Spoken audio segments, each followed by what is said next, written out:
ونصلی علی رسولہ الکریم اما بعد۔ معزز سامعین، السلام علیکم ورحمۃ اللہ وبرکاتہ۔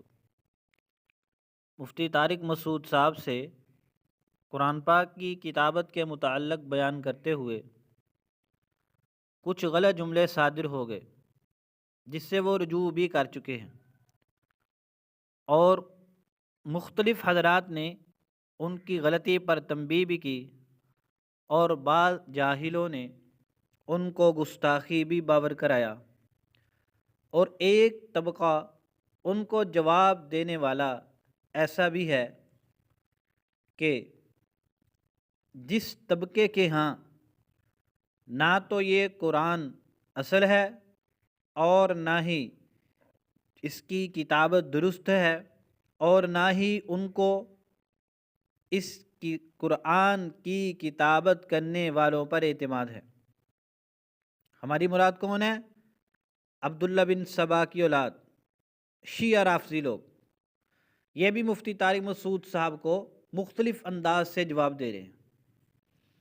یہ تو ایسے ہی ہے جیسے کوئی زانی لوگ زنا کے اڈوں کے خلاف جلوس نکال دیں، اور ان میں ایک ان کا وکیل منافق انسان مفتی فضل ہمدرد ہے، وہ بھی مختلف انداز سے مفتی طارق مسعود کے خلاف مختلف ویڈیوز بنا رہا ہے۔ ہم انشاءاللہ ابھی آپ کے سامنے رافضیوں کے ایک معتبر عالم کا حوالہ پیش کریں گے، اور جس سے آپ کے سامنے قرآن پاک کے سلسلہ میں ان کی تمام چھپی ہوئی ذہنیت ظاہر ہو جائے گی۔ ملاحظہ فرمائیے، یہ ہمارے سامنے کتاب ہے الانوار النعمانیہ۔ اس کو لکھنے والے صاحب کا نام ہے العالم العامل والکامل الباذل صدر الحکماء ورئیس العلماء السید نعمت اللہ الجزائری، المتوفی 1112 ہجری، اور یہ کتاب چھپی ہے بیروت لبنان سے۔ اس کی جلد نمبر 2 ہے اور صفحہ نمبر 316 ہے۔ اس پہ لکھا ہوا ہے وَهَذَا الْقُرْآنُ الْمَوْجُودُ الْآنَ فِي أَيْدِي النَّاسِ هُوَ خَطُّ عثمان، اور یہ قرآن جو اب لوگوں کے ہاتھوں میں موجود ہے، یہ عثمان رضی اللہ تعالیٰ عنہ کا تحریر کردہ ہے۔ یہ ہو گئی پہلی بات۔ یاد رکھیں کہ رافضیوں کے نزدیک اصل قرآن وہ ہے جو مولا علی نے لکھا ہے، جبکہ یہ قرآن حضرت عثمان نے لکھا ہے، اس لیے یہ لوگ اس کو اصل نہیں مانتے۔ آگے چلیے، وَسَمُّوهُ الْإِمَامَ، اور انہوں نے اس کا نام رکھا ہے الامام، وَأَحْرَقُوا مَا سِوَاهُ أَوْ أَخْفُوهُ، اور کہتے ہیں کہ اس نسخے کے علاوہ باقی نسخے انہوں نے جلا دیے تھے یا پھر چھپا لیے تھے، اور وَبُعِثُوا بِهِ زَمَنَ تَخَلُّفِهِ إِلَى الْأَقْطَارِ وَالْأَمْصَارِ، اور یہی نسخہ انہوں نے اپنے زمانہ خلافت میں مختلف علاقوں اور مختلف ملکوں میں بھیجا تھا، اور کہتے ہیں کہ اسی وجہ سے تو دیکھے گا کہ نسخہ عثمانیہ کا خط یہ مخالف ہے عربی قواعد کے۔ مثلا یہ لوگ واو مفرد کے بعد الف لکھ دیتے ہیں، اور واو جمع کے بعد الف نہیں لکھتے، وغیرہ ذالک۔ یعنی وہ کہتا ہے نعمت اللہ جزائری رافضی، یعنی قرآن پاک کی کتابت یعنی رسم عثمانی، کہتا ہے یہ عربی قواعد کے خلاف ہے، اور اس کی اس نے ایک مثال بھی دی ہے۔ اور کہتے ہیں کہ وَسَمُّوهُ رسم الخط القرآنی، اور اس کا نام وہ رکھتے ہیں خط قرآنی، حالانکہ وَلَمْ يَعْلَمُوا، ان کو معلوم نہیں ہے أَنَّهُ مِنْ عَدَمِ اطلاع عثمان علی قواعد العربیۃ والخط، حالانکہ ان کو یہ معلوم نہیں کہ یہ اس لیے ہے کہ عثمان رضی اللہ تعالیٰ عنہ کو قواعد عربیہ اور خط کے قواعد پر اطلاع نہیں تھی، یعنی اس کے نزدیک حضرت عثمان رضی اللہ تعالیٰ عنہ کا تحریر کردہ یہ نسخہ بالکل غلط ہے، یہ عربی قواعد کے خلاف ہے۔ آگے چلیے، اور لکھا ہے وقد ارسل عمر بن الخطاب زمن تخلفی الی علی علیہ السلام، اور عمر بن خطاب نے اپنے زمانہ خلافت میں پیغام بھیجا علی علیہ السلام کی طرف کہ ان کی طرف بھیجیں وہ اصلی قرآن جو انہوں نے جمع کیا ہے۔ آگے لکھتے ہیں کہ اور علی علیہ السلام کو معلوم تھا کہ وہ لوگ ان سے یہ نسخہ طلب کریں گے، کہتے ہیں اسی لیے تاکہ وہ اس کو جلا دے، جیسا کہ ابن مسعود کے قرآن کو انہوں نے جلا دیا تھا، یا اس کو چھپا لے اپنے پاس، یہاں تک کہ لوگ کہیں گے کہ بے شک قرآن تو یہ وہی کتاب ہے جس کو لکھا ہے عثمان نے نہ کہ غیر نے۔ یعنی کہتا ہے کہ حضرت عمر نے پیغام بھیجا علی رضی اللہ تعالیٰ کی طرف کہ جو نسخہ آپ نے لکھا ہے، جو قرآن آپ نے جمع کیا ہے وہ ہمیں بھیجو۔ تو کہتے ہیں علی رضی اللہ تعالیٰ کو پتہ تھا کہ یہ نسخہ یہ جلا دیں گے یا اس کو چھپا لیں گے اور پھر کہیں گے کہ اصل قرآن تو وہ ہے جو عثمان رضی اللہ تعالیٰ عنہ نے لکھوایا ہے، نہ کہ ان کے علاوہ۔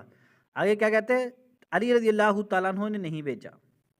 اب پھر اس نے آگے لکھا ہے وہ جو اصل نسخہ ہے علی رضی اللہ تعالیٰ عنہ نے جمع کیا اور لکھا، وَهُوَ الْآنُ مَوْجُودٌ عِنْدَ مَوْلَانَا الْمَهْدِيِّ عَلَيْهِ السَّلَامُ مَعَ الْكُتُبِ السَّمَاوِيَّةِ وَمَوَارِيثِ الْأَنْبِيَاءِ۔ یہ ہے رافضیوں کا اصل قرآن۔ یہ دھوکہ دیتے ہیں، جھوٹ بولتے ہیں، جو کہتے ہیں کہ ہم اس قرآن پر ایمان رکھتے ہیں، ہم اس قرآن کو اصل مانتے ہیں۔ یہ لوگ تقیہ کرتے ہیں، ان کے نزدیک یہ قرآن اصل نہیں، وہ اصل قرآن ہے ان کے نزدیک، جو ان کے بقول مولا علی علیہ السلام نے جمع کیا، اور آج وہ ان کے نزدیک غار میں امام مہدی کے پاس موجود ہے، ان کے امام غائب کے پاس وہ موجود ہے، اور وہاں اور بھی آسمانی کتابیں ہیں اور نبیوں کی میراث ہے۔ آگے اس نے لکھا نعمت اللہ جزائری نے، جب بیٹھے امیر المومنین خلافت کے تخت پر تو آپ قادر نہ ہو سکے اس قرآن کے اظہار پر، اس کو مخفی رکھنا پڑا۔ یعنی پھر وہ اشکال کر سکتا ہے کہ چلو پہلی 3 خلافتوں میں تو مولا علی رضی اللہ تعالیٰ کا بس نہیں چلا، اس قرآن کو نہ نکال سکے، نافذ نہ کر سکے، تو کہتے ہیں کہ تو پھر بھی قادر نہ ہوئے، اپنی زمانہ خلافت میں بھی قادر نہ ہوئے، اس کو چھپا کے رکھا۔ جیسے اگر انہوں نے اور بھی اس کی مثالیں دی ہیں، جیسے وہ متعۃ الحج اور متعۃ النساء اس کو جاری نہ کر سکے، اور جیسا کہ وہ قاضی شریح کو قضاء سے معزول نہ کر سکے، اور معاویہ رضی اللہ تعالیٰ کو امارت سے جدا نہ کر سکے، اور بھی مثالیں دی ہیں انہوں نے۔ اب پتہ چلی آپ کو ان کے نزدیک یہ قرآن اصل نہیں۔ اس لیے میں کہتا ہوں مفتی فضل ہمدرد منافق سے ہمت کر، جرت کر، انصاف سے کام لے۔ جیسے مفتی طارق مسعود صاحب کے خلاف تو نے کئی ویڈیوز بنائی ہیں، اپنے ان پیٹی بھائیوں کے بھی خلاف بنا، جن سے تو چندہ لیتا ہے، جن کے ساتھ سفر کرتا ہے، جن کے ساتھ بیٹھ کے غیر اللہ کے نام کی چیزیں کھاتا ہے۔ آگے کیا لکھا ہے؟ کہتا ہے وَقَدْ بَقِيَ الْقُرْآنُ الَّذِي، کہتے ہیں اور باقی رہا وہ قرآن جس کو لکھا عثمان نے، یہاں تک کہ واقع ہوا قرہ کے ہاتھ، انہوں نے اس پہ تصرف کیا، مد کا، ادغام کا، التقاء ساکنین کا، جیسا کہ تصرف کیا تھا اس میں عثمان نے اور ان کے ساتھیوں نے۔ تو کہتا ہے کہ قرہ نے اس میں بے شمار تحریفیں کی ہیں، تبدیلیاں کی ہیں، مد کی تبدیلیاں، ادغام کی تبدیلیاں، التقاء ساکنین کی، یعنی اس کے نزدیک بے شمار غلطیاں ہیں قرآن میں۔ اور آگے کیا لکھا ہے؟ انہوں نے تو بعض آیات میں بھی تصرف کیا، ایسا تصرف کہ طبیعت اس سے نفرت کرتی ہیں اور عقل فیصلہ کرتی ہے کہ یہ اس طرح نازل نہیں ہوا۔ اب اندازہ کرے اس نے کتنی باتیں کی ہیں۔ اصل قرآن حضرت علی رضی اللہ تعالیٰ نے لکھا، لوگوں نے مطالبہ کیا نکالو، حضرت نے نہیں نکالا، اپنی زمانے خلافت میں بھی نہیں نکالا، آپ قادر نہ ہو سکے۔ ہم ان عقل کے اندھوں سے پوچھتے ہیں، ایک طرف تم مولا علی کو مشکل کشا کہتے ہو اور دوسری طرف تم یہ کہتے ہو کہ مولا علی اصل قرآن نکالنے پہ قادر نہ ہوئے۔ ہمارا سوال ہے کہ جب مولا علی کوفہ میں لوگوں کو نمازیں پڑھاتے تھے تو اس میں کون سے قرآن کی تلاوت کرتے تھے؟ اگر تم کہو کہ وہ مصحف عثمانی سے تلاوت کرتے تھے تو تمہارے نزدیک تحریف شدہ ہے، اس سے ان کی نمازیں کیسے ہو گئی؟ اور اگر وہ جو تمہارے بقول اصل قرآن ہے اس سے تلاوت کرتے تھے، تو پھر اس کا تو اظہار ہو گیا قرآن کا، اور اس کا تو چھپا نہ رہا۔ اور ان کے نزدیک اصل قرآن امام غائب کے پاس موجود ہے، جب وہ نکلے گا وہ لے کر آئے گا۔ اس پر بے شمار حوالہ جات موجود ہیں، وہ ہم دوسری گفتگو میں انشاءاللہ بیان کر دیں گے۔ اور یہ بھی معلوم ہوا اس حوالہ سے کہ رافضیوں کے نزدیک کہ جو موجودہ قرآن لکھا ہوا ہے اس میں قواعد عربیہ کے خلاف بھی غلطیاں ہیں، اس میں لفظی غلطیاں بھی ہیں، اس میں عربی خط کے اعتبار سے بھی غلطیاں ہیں، اس میں قراء کا تصرف بھی ہے، مد کی غلطیاں بھی ہیں، ادغام کی بھی، التقاء ساکنین کی بھی، اور انہوں نے ان کے نزدیک مسلمانوں نے اس میں آیات میں بھی تصرف کیا ہے۔ یہ ہمارے سامنے کتاب ہے الانوار النعمانیہ، لکھنے والا السید نعمت اللہ جزائری ہے۔ اس رافضی عالم کا ان کے ہاں بڑا مقام ہے، اور اس کی جلد نمبر 2 ہے اور صفحہ نمبر 316 ہے۔